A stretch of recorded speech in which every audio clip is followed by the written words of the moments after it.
Hey guys, in this video, I will show you how to refund games on Steam. Alright, let's begin. So, the first thing that you want to do is open up your Steam app. Over here, click on Steam at the top. After that, select Settings. Then, go to Account Settings and click on Account Details. After that, click on View Purchase History next to your wallet balance. Then, select the game that you want to refund. Over here, select the option I would like a refund.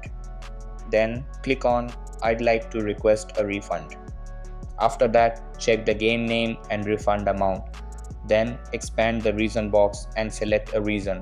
You can also add more info in the notes box if needed. Then click the submit request button at the bottom. So that's basically how you can refund games on Steam. And that's it for this video.